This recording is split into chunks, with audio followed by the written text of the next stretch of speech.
오늘 설교 제목은 치맛바람입니다.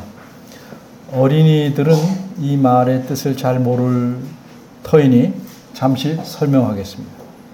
사전에는 이렇게 설명합니다. 치맛바람은 여자가 적극적으로 어떤 일에 나서서 영향력을 행사하는 것을 비유적으로 이르는 말입니다. 주로 자녀의 교육 문제나 사회생활 등에서 어머니가 지나치게 개입하거나 영향력을 행사하는 경우에 부정적인 뜻으로 많이 사용되며, 예를 들어 학부모들의 치맛바람이 거세다와 같이 쓰일 수 있습니다. 오늘 본문은 어떤 여성이 치맛바람을 일으킨 데서 시작합니다. 그래서 본문을 셋으로 나눠 살펴보겠습니다. 첫째, 어떤 치맛바람. 둘째, 제자들의 반응. 셋째, 예수님의 교훈. 첫째입니다. 어떤 치맛바람.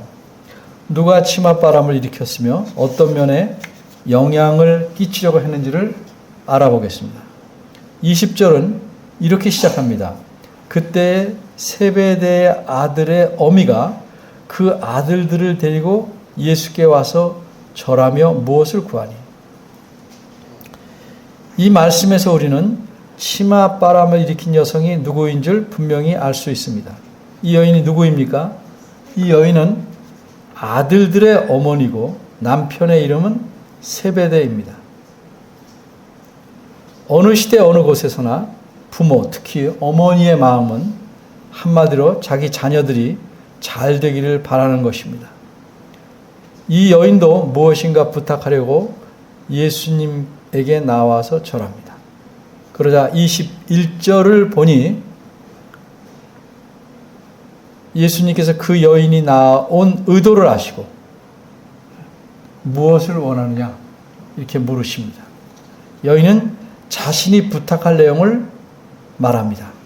이 나의 두 아들을 주의 나라에서 하나는 주의 우편에 하나는 주의 좌편에 앉게 명하소서.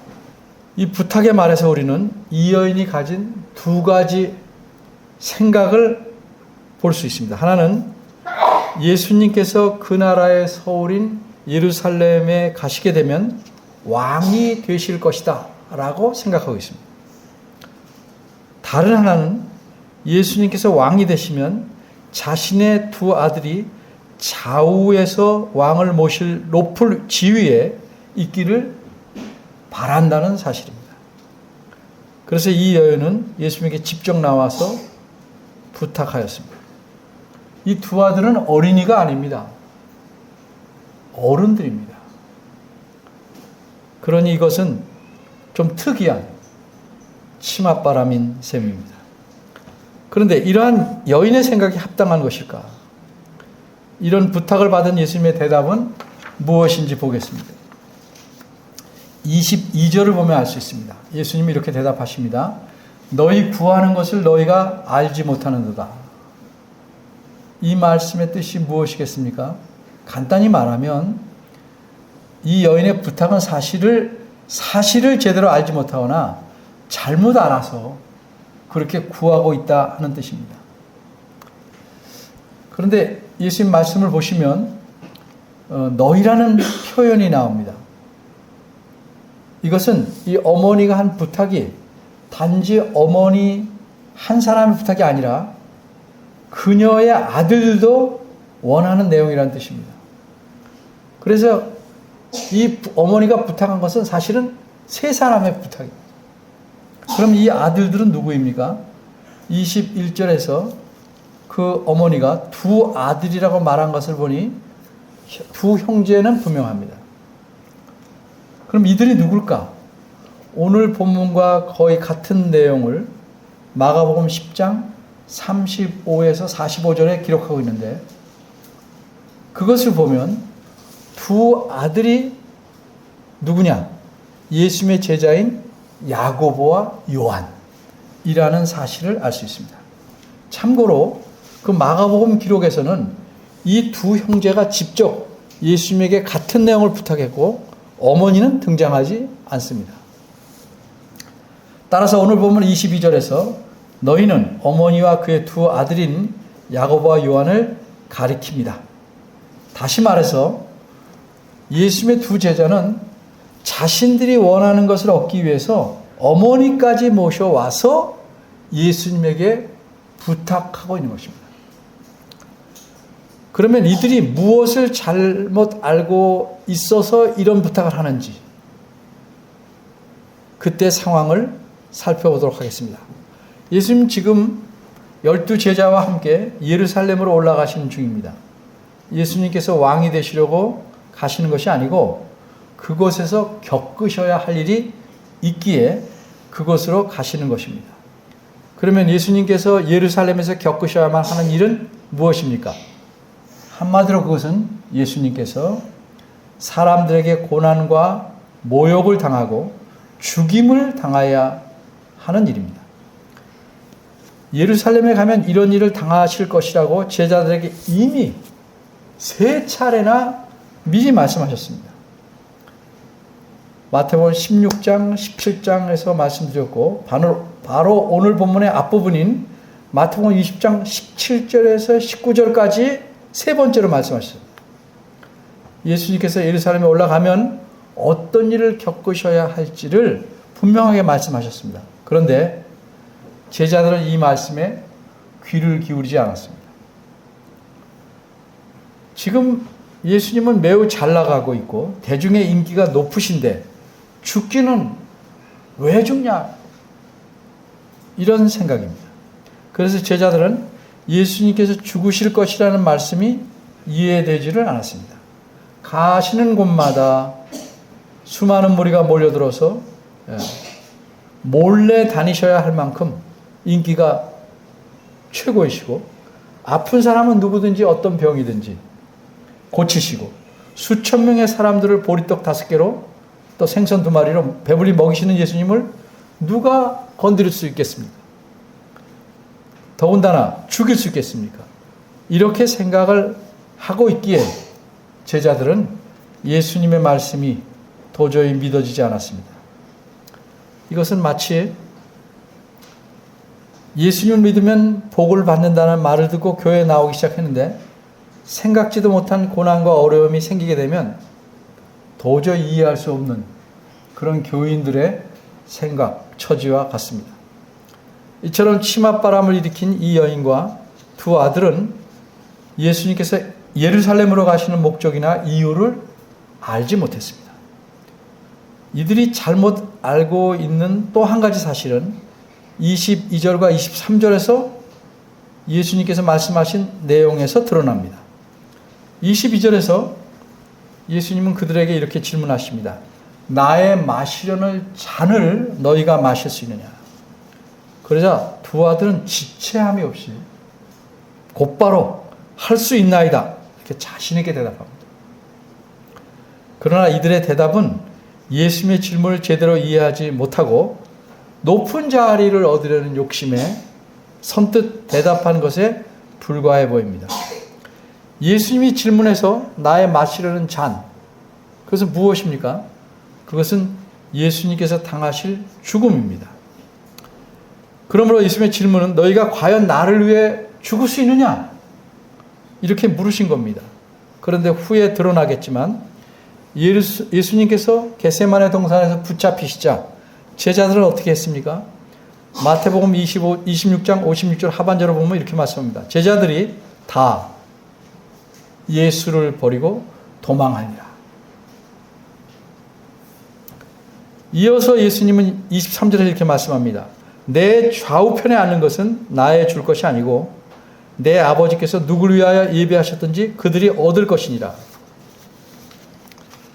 이처럼 두 형제와 이들의 어머니는 예수님께서 예루살렘으로 가시는 목적을 제대로 알지 못했고 예수님의 좌우에 앉게 되는 일은 성부 하나님께서 주시는 것이다 하는 사실을 알지 못했습니다. 그래서 이들은 자신들의 욕심으로 엉뚱한 부탁을 하는 것입니다. 그러면 이런 부탁의 내용과 이에 대한 예수님의 말씀을 들은 다른 10명의 제자는 어떻게 반응하였는지 살펴보겠습니다. 둘째, 제자들의 반응 24절입니다. 10명의 제자는 몹시 화가 났습니다. 두 사람 때문입니다. 이 두 형제 때문에 그렇습니다. 이 두 형제에 대해서 10사람은 분한 마음을 참을 수가 없었습니다. 그러면 어째서 이 10사람이 그렇게 속이 뒤집히도록 열을 받았을까? 그 두 형제가 자기 어머니까지 모셔와서 예수님에게 노골적으로 청탁했기 때문입니다. 다른 사람들도 마음속으로는 예수님에게 그런 식의 청탁을 하고 싶었지만 차마 선뜻 나서서 말할 수가 없었습니다. 그런데 이 두 형제가 선수를 쳤습니다. 다행히 예수님께서 그 청탁을 들어주시지 않았기에 망정이지, 만일 들어주신다고 하셨다면 이 10사람이 가만히 있었겠습니까? 사실 이 제자들은 각자 큰 꿈에 부풀어 있었습니다. 이번에 예수님께서 예루살렘에 올라가시면 원수들을 다 물리치시고 왕이 되실 것이다 라고 기대했습니다. 이렇게 왕이 되시면 예수님을 따라다니는 우리 12제자들은 높은 자리를 하나씩 얻을 것으로 생각했습니다. 이들은 높은 자리를 얻을지라도 기왕이면 다른 사람보다 더 높은 자리를 바라고 기대했습니다. 제자들은 마음속으로 이런 기대를 하고 있었지만 아무도 그런 기대에 대해서 예수님에게 청탁하려고 하지 않았습니다.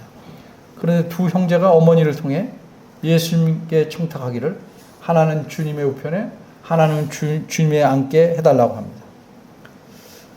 그러니까 제일 좋은 자리 둘을 모두 자신들에게 달라는 뜻이죠. 그런 이 말을 들은 다른 10제자가 분통이 터지지 않겠습니까? 니네들이 뭔데 가장 높은 자리 둘을 한꺼번에 차지하려고 하는가? 뭐 시험을 봐서 제일 좋은 점수를 얻은 것도 아니고, 가장 능력이 뛰어난 것도 아니고, 그렇다고 나이가 제일 많은 것도 아니고, 어째서 니네들만 가장 좋은 지를 얻어야 하는가? 타당한 이유가 없습니다. 그러니 10제자는 그 두 형제의 말을 듣고 분노하게 된 것입니다. 셋째, 예수님의 교훈. 제자들의 이런 기막힌 모습을 보신 예수님의 마음은 어떠했겠습니까? 자신이 예루살렘에 가서 당하실 일을 이미 두 차례나 말씀하시고 방금 전에 17절에서 19절까지 세 번째로 말씀하셨습니다. 그런데 야고보와 요한 형제는 어머니의 치맛바람을 빌어서 예수님께 나와 높은 자리 달라고 청탁합니다. 그러자 예수님께서 무엇이라고 대답하셨습니까? 22절을 보면 너희 구하는 것을 너희가 알지 못하는도다, 이렇게 말씀하셨습니다. 그런데 뭘 모르기는 다른 10제자도 마찬가지입니다. 만일 제대로 알았다면 이 다른 제자들은 이 두 형제의 청탁에 그렇게 분개하지 않았을 것입니다. 오히려 측은히 여겼을 것입니다. 그런데 청탁한 두 형제나 그들의 청탁을 알고 화가 난 10제자나 모두 뭘 모르기는 마찬가지입니다. 이처럼 예수님의 12제자가 한 사람도 예외 없이 모두 매우 중요한 사실을 알지 못하고 놓치고 있었습니다. 예수님께서 행하시는 일들과 가르침을 몇 년이나 듣고 보고 예수님과 함께 살았어도 정작 중요한 사실을 알지 못했습니다. 그것이 무엇입니까? 그것은 한마디로 예수님께서 이 땅에 오신 목적과 하나님 나라의 체제입니다. 하나님 나라가 어떻게 운영되는지 몰랐습니다. 그래서 25절에서 예수님은 이 중요한 사실을 가르쳐 주시려고 12제자를 모두 부르십니다. 그리고 예수님은 먼저 이 세상 나라의 체제에 대해서 말씀합니다. 사람들은 이 세상에 태어났고 이 세상에서 교육받고 이 세상 사람들의 사는 방식에 따라 살기에 이 세상 나라의 체제를 자동으로 익히고 알고 있습니다. 어느 시대나 마찬가지입니다. 25절 끝부분을 보면 너희가 알거니와 라는 말씀이 나오는데 이것은 너희가 이미 잘 알고 있다 하는 뜻입니다. 그런데도 제자들이 이미 잘 알고 있는 사실을 예수님께서 다시 말씀하시는 목적은 하나님 나라의 체제와 대조하시기 위함입니다. 이 세상 나라는 한마디로 힘 있는 사람들이 힘이 적은 사람들을 지배하고 부리는 체제입니다. 강한 자들이 약한 자들을 마구 누리며 지배하는 체제입니다. 임의로 주관한다, 권세를 부린다는 것은 공의롭게 다스린다는 것과는 반대가 되는 표현입니다. 그 말은 억압하고 학대하고 강제하면서 지배한다는 뜻입니다. 혹 간혹 좋은 지도자는 약한 사람들을 보호하고 돌보는 일에 자신에게 주어진 힘을 쓰기도 하지만 그런 일은 매우 드뭅니다. 우리나라에서도 여러분이 늘 보고 겪다시피 공직에 나서려는 후보자들이 선거철이 되면 어떡합니까? 허리가 90도 되게 굽혀서 만나는 사람에게 모두 절하고 표를 얻으려고 합니다. 그러나 일단 당선이 되면 어떡합니까? 그는 목에 깁스붕대를 한 사람처럼 뻣뻣해집니다. 권력은 국민에게서 나온다고 하지만 일단 권력을 가지면 국민을 무시하고 제 마음대로 하기 일쑤입니다. 이것이 이 세상의 이치요 힘을 가진 자들의 못된 버릇입니다.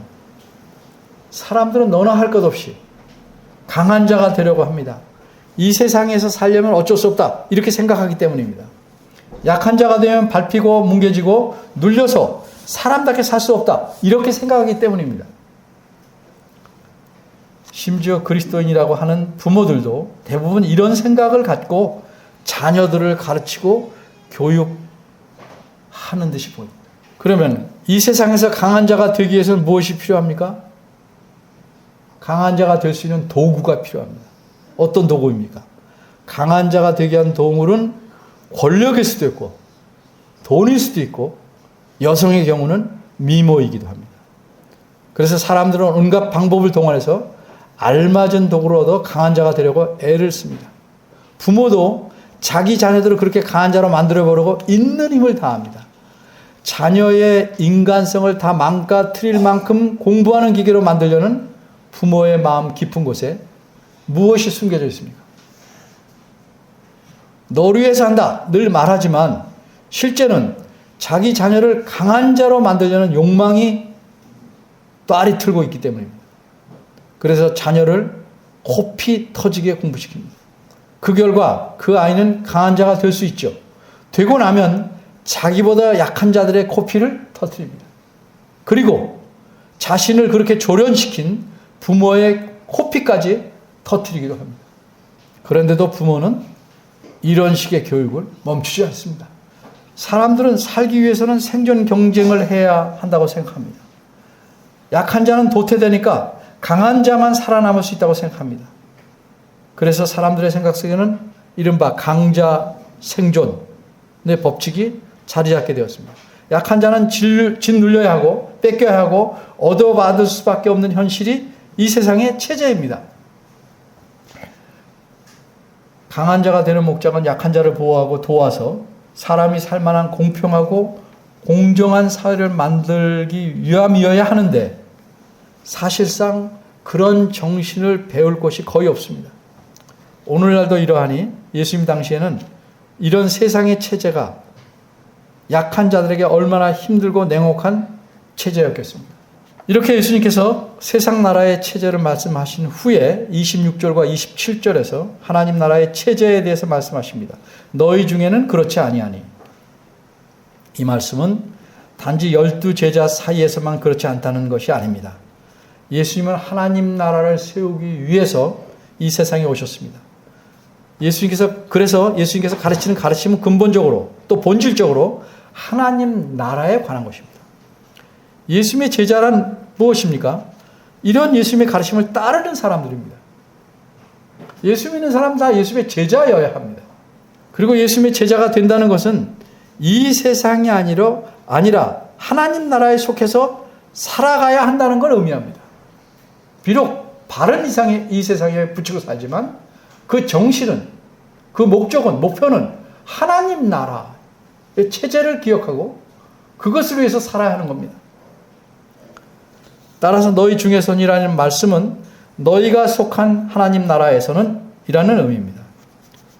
이처럼 하나님 나라의 체제는 이 세상의 인간 나라들의 체제와는 근본적으로 다릅니다. 놀랄 만큼 다릅니다. 안팎이 뒤집혔다고 할 만큼 다릅니다. 종종 교회 생활에 열심을 내어서 자기가 이 세상에서 출세하는데 발판이나 도움을 얻으려는 분들을 보게 되는데, 이런 분들은 이 답답한 제자들처럼 하나님 나라의 체제를 세상의 나라의 체제와 비슷하다고 생각하기 때문입니다. 예수님은 분명하게 말씀하셨습니다. 누구든지 크고자 하는 자는 너희를 섬기는 자가 되어야 한다. 누구든지 으뜸이 되고자 하는 자는 너희 종이 되어야 한다. 이 말씀이 무슨 뜻입니까? 그런데 이 말씀도 오해하는 사람들이 적지 않습니다.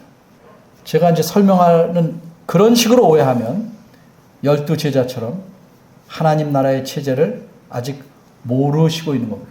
첫 번째 오해는, 예수님이 말씀을 듣고 첫 번째 오해는, 크게 되려면 먼저 섬기는 일부터 해야 하는구나 라고 생각하는 겁니다. 예를 들어서 회사의 회장이 자기 아들을 후계자로 삼으시려고 낮은 지위부터 일을 배우게 하듯이 그런 식으로 이해하는 거예요. 크게 되려면 먼저 섬기는 천한 일을 해야 크게 되는구나 라고 생각하는 것, 큰 오해입니다. 두 번째 오해는, 하나님 나라의 체제는 세상 나라의 체제와는 정반대구나 라고 생각하는 거예요. 즉 섬기는 자가 높은 자고 섬김을 받는 자는 낮은 자구나 라고 생각하는 겁니다. 이거 오해입니다. 그러면 예수님께서 말씀하신 뜻은 무엇입니까? 한마디로 말씀드리면 하나님 나라에서는 계급의 높고 낮음이라는 것이 없고, 하나님 나라에 속한 자는 누구나 섬기는 자이어야 한다는 뜻입니다.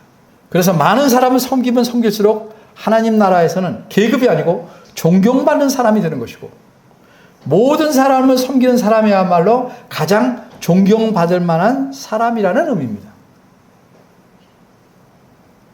끝으로 28절입니다. 예수님은 자신을 인자라고 표현하십니다. 인자라는 말은 글자 그대로 뜻이 뭐냐 하면 아들 자자의 사람이니까 사람의 아들입니다. 그럼 예수님은 어째서 자신을 사람의 아들이라고 표현했을까? 다른 사람이 자신을 짐승의 아들이라고 생각하고 이렇게 표현하는가? 아닙니다. 이 표현의 의미는 간단히 말하면 사람이라는 의미예요. 사람의 아들도 사람이죠. 사람이라는 의미예요. 그러면 왜 예수님은 사람이라고 하지 않고 사람의 아들이라고 꼭 이렇게 말씀해야 되는 까닭이 무엇일까? 예수님은 의도적으로 이 표현을 쓰셨습니다. 이 표현은 예수님께서 구약 성경에서 따와서 쓰신 겁니다. 구약 성경에서 이 표현이 나온 곳은 다니엘 7장 13절과 14절인데 표준 세번역 개정판으로 제가 읽어보면 이렇습니다. 내가 밤에 이러한 환상을 보고 있을 때 인자 같은 이가 오는데, 여기 인자 같은 이예요. 하늘 구름을 타고 와서 옛적부터 계신 분에게로 나아가 그 앞에 섰다. 옛부터 계신 분이 그에게 권세와 영광과 나라를 주셔서 민족과 언어가 다른 뭇 백성이 그를 경배하게 하셨다. 그 권세는 영원한 권세여서 옮겨가지 않는 것이며 그 나라가 멸망하지 않을 것이다. 이 말씀에서 인자 같은 이는 누굽니까? 그분은 옛적부터 계신 분, 즉 하나님에게서 영원히 영원히 망하지 않을 나라를 다스릴 권세를 받은 분입니다. 다시 말해서 그분은 영원한 나라의 왕이십니다. 따라서 예수님께서는 구약에서 표현한 대로 자신이 영원한 나라의 왕이라는 사실을 드러내기 위해서 자신을 인자라고 표현했습니다. 그러면 왜 인자 같은 지가 아니고 인자냐 이 말이죠. 예를 들겠습니다. 한 친구가 다른 친구가 말합니다. 어제 내가 수원역에 갔었는데 저쪽 보니까 너 같은 사람이 지나가더라. 그러자 이 친구가 대답했어요. 그래? 그런데 나 같은 사람이 아니고 바로 나야. 네가 잘 봤어. 내가 어제 그쪽에 볼 일이 있었거든. 그래서 나갔어. 이 이해에서 무엇을 알 수 있어요? 네, 제가 설명합니다. 다니엘은 환상 속에서 인자 같은 이를 보았어요. 누군지 뚜렷이 몰랐어요. 인자 같은 이. 그리고 예수님은 여기에 대해서 이렇게 대답하신 셈입니다. 다니엘이 본 인자 같은 이가 바로 나다. 그래서 예수님은 자신을 가리켜 인자 같은 이가 아니고 바로 내가 인자야 해서 인자라는 표현을 의도적으로 사용하신 겁니다. 이처럼 다니엘이 본 환상에서 하늘 구름을 타고 예적부터 계신 하나님 앞으로 나아가 영원한 나라의 왕이 되신 분이 이제 그 본 환상이 이제 이루어져서 그분이 이제 이 땅에 오셨어요. 그런데 이분은 왕이신데도 왕궁에서 태어나시지 않았어요. 오히려 이분은 마국간에서 태어나셨어요. 마땅히 모든 사람에게 경비 받으셔야 하는데 동방박사와 목자들 몇몇 사람에게만 경배 받으셨어요. 아무도 그 당시에 예수님을 왕으로 여기지 않았습니다. 예수님께서 많은 병자를 고치시고 배고픈 자들을 먹이시자 사람들을 그제서야 자신들의 필요를 채우기 위해서 덕을 보려고 이분을 유대 나라의 왕으로 세우려고 했을 뿐이에요. 예수님이 어떻게 하셨어요? 이제야 나를 알아보는 걸 하고 응하셨습니다. 응하셨어요? 아니에요. 피하셨어요.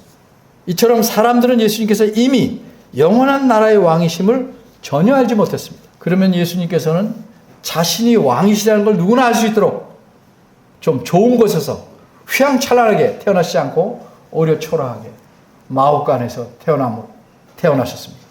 어떻게 그렇게 초라하게 이 땅에 오셨을까요? 28절에서 예수님이 이렇게 대답하십니다. 인자는 섬김을 받으러 온 것이 아니라 도리어 섬기러 왔다. 이 세상의 왕들은 백성들의 섬김을 받습니다. 백성들의 경배를 받습니다. 그러나 예수님은 이 세상의 왕들처럼 되시려고 이 땅에 오신 건 아닙니다. 오히려 이 땅에서 천대받는 종처럼 되기 위해서 오신 것입니다. 그럼 종이 할 일이 무엇입니까? 섬기는 것입니다.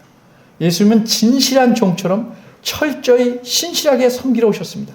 그래서 많은 사람을 섬기셨습니다. 온갖 병자들을 고쳐주셨습니다. 귀신 들린 자들을 온전케 하셨습니다. 눈먼 자들을 보게 하셨습니다. 청각 장애인들을 듣게 하셨습니다. 언어 장애인들을 말하게 하셨습니다. 안진뱅이를 서게 하셨고 저는 자를 뛰게 하셨습니다. 예수님은 자신의 권능을 아낌없이 사용해요. 사람들을 섬기셨습니다. 심지어 종들 중에서도 가장 천한 종이 해야 하는 일까지도 하셨습니다. 어떤 일입니까? 발을 씻깁니다. 예수님은 자기 제자들의 발까지도 일일이 씻기셨습니다. 그리고 뭐라고 그랬어요? 너희도 나처럼 하라. 나를 본받으라 말씀하셨습니다. 그런데 예수님의 섬기는 일은 여기서 끝나지 않았습니다. 마침내 예수님은 자신의 생명을 내어주심으로써 사람들을 섬기셨습니다. 이 사실을 예수님 자신은 이렇게 표현하십니다. 28절 하반절입니다. 자기 목숨을 많은 사람의 대속물로 주려 함이니라. 왕이요 한 번 또는 하루쯤 종처럼 백성을 섬기는 것도 칭찬을 들을 만한 일입니다. 그러나 예수님은 평생을 섬기셨습니다. 자신의 모든 권능을 사용하셔서 필요한 자들, 어려운 자들, 궁핍한 자들, 아픈 자들, 모든 자들을 섬기셨습니다. 그러나 예수님의 섬김은 여기서 끝이 아닙니다. 예수님은 자기 목숨을 많은 사람을 위해 놓으시려고 합니다. 그러니 제자들이 뭐라고 그랬어요? 그러시지 마십시오. 간곡히 부탁했습니다. 그러나 그렇게 말리는 제자에게 뭐라고 말씀하셨죠? 사탄아, 내 뒤로 물러가라. 너는 하나님의 일을 생각하지 않고 사람의 일만 생각한다라고 질책하셨습니다.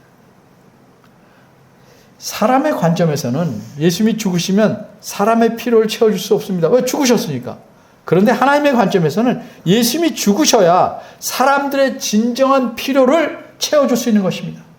예수님이 이런 사실을 잘 아시기에 사람들을 위해 죽으시려고 이 세상에 오셨습니다. 그리고 이렇게 죽는 것이 종으로서 최고의 섬김이라는 사실을 아셨습니다. 그래서 예수님은 자기 죽음을 가리켜 뭐라고 표현하셨는가? 많은 사람의 대속물이다. 이렇게 표현하셨습니다. 근데 이 말이 무슨 뜻입니까? 우선 대속 혹은 대속물이라는 말부터 설명합니다. 대속물이라는 건 간단히 말하면 다른 사람을 사오려고 지불하는 값입니다. 그게 대속물이에요. 예를 들면 옛날에 노예를 팔면 어떤 사람이 그 노예를 사오려고 내는 몸값입니다.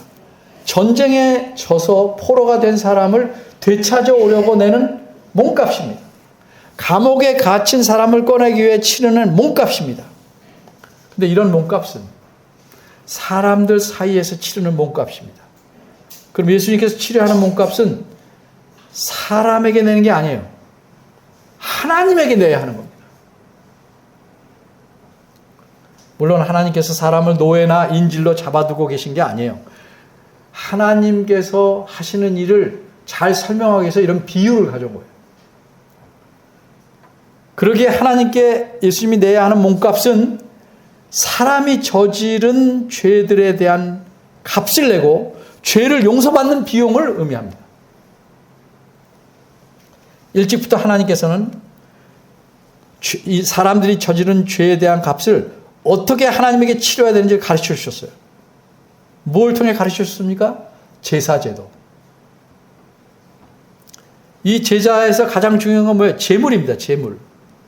대부분 소나 양, 비둘기 같은 동물을 잡아 죽여서 그 피를 바칩니다. 왜 그렇게 했어요?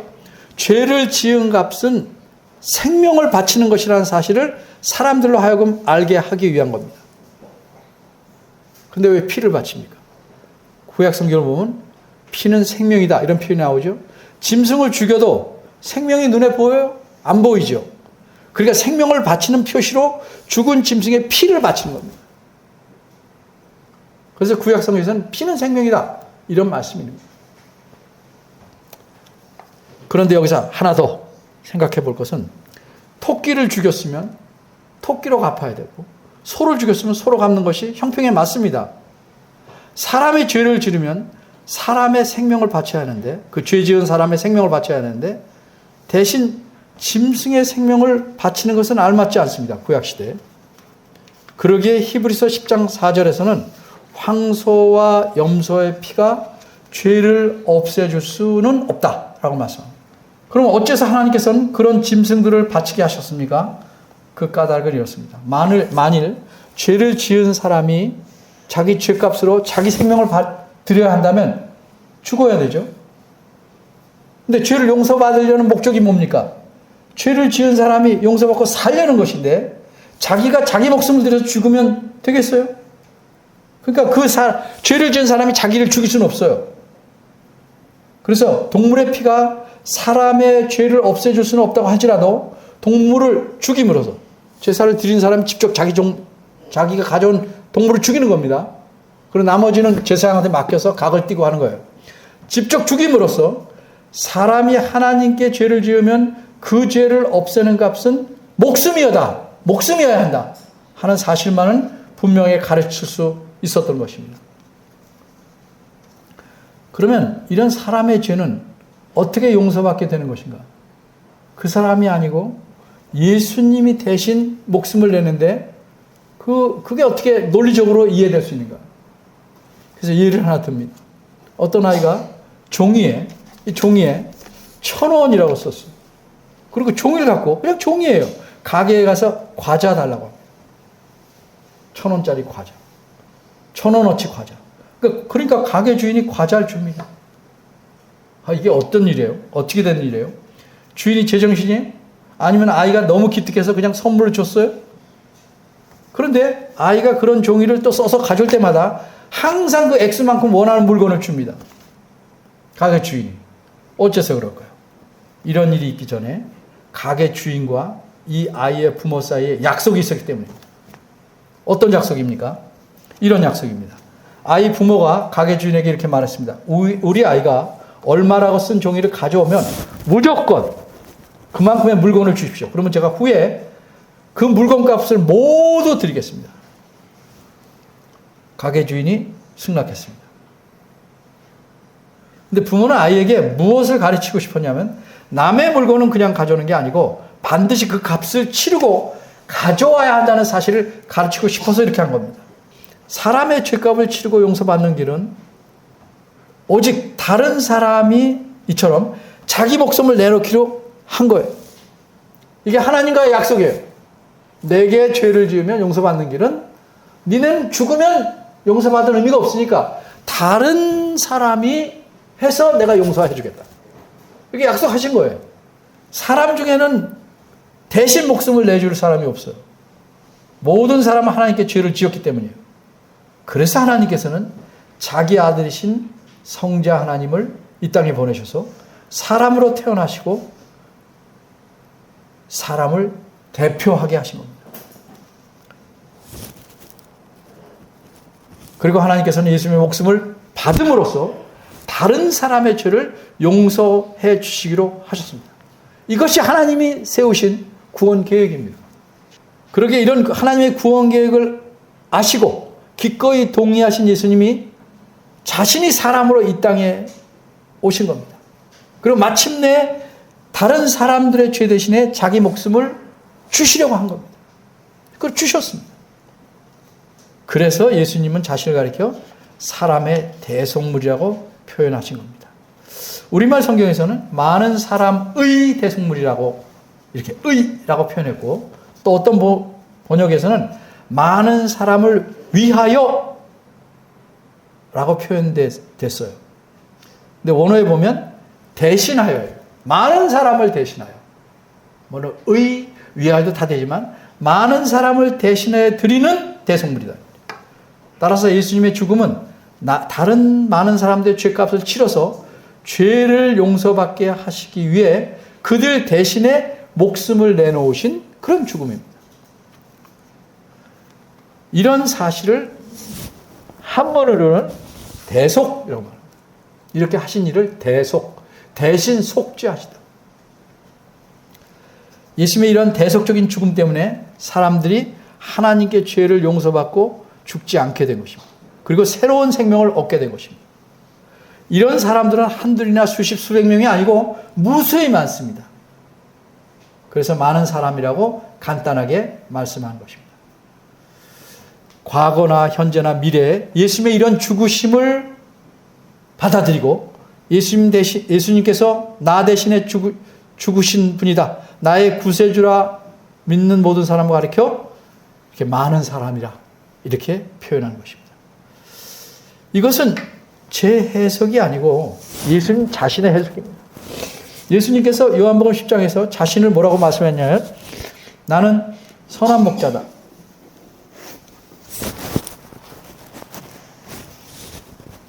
자신을 믿고 따르는 자들은 양들로 비유하시면서 이렇게 말씀하셨어요. 나는 선한 목자다.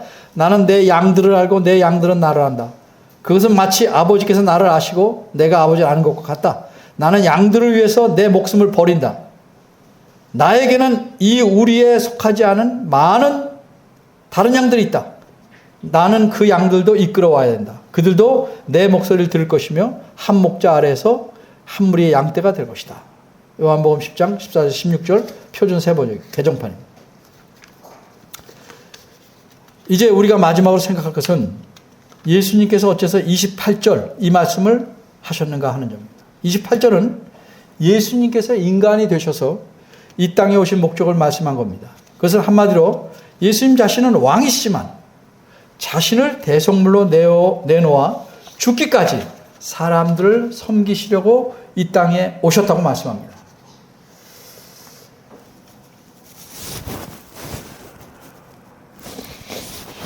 어째서 이런 말씀하셨습니까? 어째서 자신이 이 땅에 오신 목적을 말씀하셨습니까? 어째서 자신이 죽기까지 섬기려고 하신다고 말씀하셨을까요? 28절은 원어에는 있지만 안타깝게도 아쉽게도 우리말에서는 생략된 한 낱말로 시작합니다. 이 낱말을 알면 예수님께서 28절을 말씀하신 이유를 알게 됩니다. 그 낱말이 무엇인가?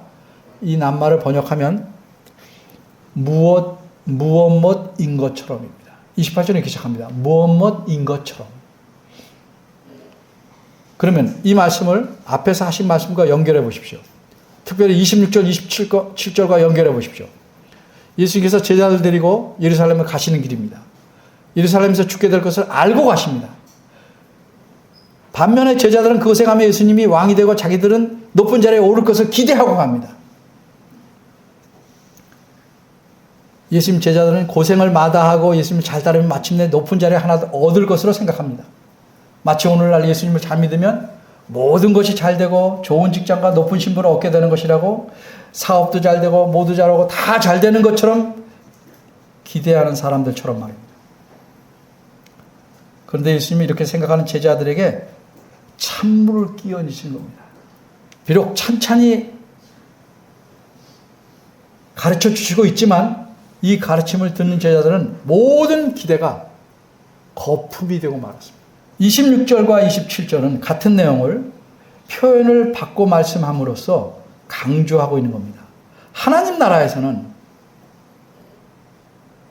즉 예수님을 따르는 제자들 안에서는, 그리스도인들 안에서는 세상과는 전혀 다른 질서가 있다는 뜻입니다. 높고 으뜸이 되려면 섬기는 종이 되어야 한다는 것입니다. 얼마만큼 섬기는 종이 되어야 되는가? 28절 말씀입니다. 인자인 왕인 내가 섬기는 것처럼 그렇게 섬기는 종이 되어야 한다는 겁니다. 이게 하나님 나라의 질서입니다. 오늘날 여러분, 어째서 교회가 이렇게 심하게 부패했습니까? 어째서 교회는 계속 부패하고 병들어갑니까? 한마디로 교회, 즉 성도들이 그리스도인의 근본적인 정신을 잃어버렸기 때문입니다. 예수님께서 제자들에게 가르쳐주신 본질적인 정신을 내어버렸기 때문입니다. 오늘날 교회 안에는 종은 없어요. 오직 주인들만 있어요. 높은 사람들만 있어요. 그래서 힘들고 귀찮은 일들은 안 합니다. 자신이 마땅히 해야 될 일들마저 안 합니다. 뭐 교회마다 사정이 있겠지만 나름대로 이유가 있겠습니다만 아주 오래전부터 교회는 뭘 두고 있습니까? 교회 청소를 교인들이 하지 않고 대신 직업인을 두죠. 사찰이라는 이름으로. 그들이 다 합니다. 나머지 성도는 주인이에요. 종노릇하는 그분이 쫙 청소해오면 깨끗이 와서 산뜻하게 예배하고 싹 갑니다. 그럼 또 누구 차지해요? 사찰이 해야 돼요.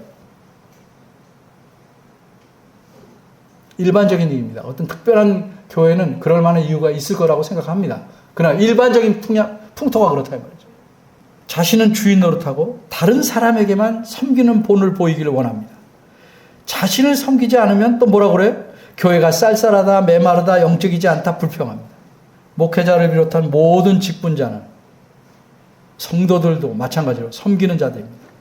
그런데 이 목회자와 직분자는 더 부지런히 신실하게 섬기는 자들이어야 합니다. 교회에서는요, 모두가 서로에게 종입니다. 주인이 돼서는 안 됩니다. 누가 주인 노릇을 하려고 하면 그 교회는 금이 가는 겁니다. 왜? 다른 사람의 어깨에 자기가 져야 할 점을 올려놓기 때문입니다. 영어권에서는요, 목사님 앞에 REV라는 말을 붙입니다. Reverend라는 뜻이에요. 라틴어에서 온 말인데 존경받을 가치가 있는 이라는 뜻입니다. 15세기부터 존경의 호칭으로 목사님 앞에 레버런드라고 사용하다가 17세기 이후에는 아예 고정되어 버렸습니다. 그런데 과연 이 호칭대로 목사님들이 존경받으면 얼마나 좋겠습니까? 그런데 이제는 목사님들이 존경받지 못합니다. 목사님 뭐라고 그래요? 목사라고 그래요. 목사. 직분자들도 존경받지 못합니다. 그래서 몇 년 다니고 집사 못 되면 여태 집사도 못 됐냐? 이런 말 하죠. 교회 자체가 아예 존경을 받지 못합니다. 왜 그럴까요? 한마디로 섬기려 하지 않기 때문입니다. 다른 사람들 아래에 있으려 하지 않고 위에만 서려고 하기 때문입니다. 여러분 생각해 보십시오. 나는 어떤 그리스도인일까? 나는 예수님의 가르침을 따라가는 제자일까? 아니면 예수님을 빙자하여 내 이익을 얻으려는 자일까? 섬기려 하는가? 섬김을 받으려 하는가? 날마다 생각해 보시길 바랍니다. 기도하겠습니다. 섬김의 본을 보여주신 예수님을 기억합니다. 하나님, 저희 안에 못된, 죄로 오염된, 그리고 별로 의식하지 못했던 우월감이나 교만함을 버리게 하시고 예수님의 가르침대로 낮아져서 서로를 섬길 줄 아는 저희들 되게 하시고 그런 교회가 많아지도록 깨달음을 주시고 은혜 주시길 바랍니다. 남편과 아내가 서로 섬기게 하시고 자녀와 부모가 서로 섬기게 하시고 교우들이 서로 섬기고 교회가 또 사회를 섬기고 섬김의 본을 보임으로써 이 땅에 하나님 나라가 이루어질 수 있기를 소원합니다. 주께서 긍휼히 여기시고 저희를 고쳐주시옵소서. 예수님의 이름으로 기도합니다. 아멘.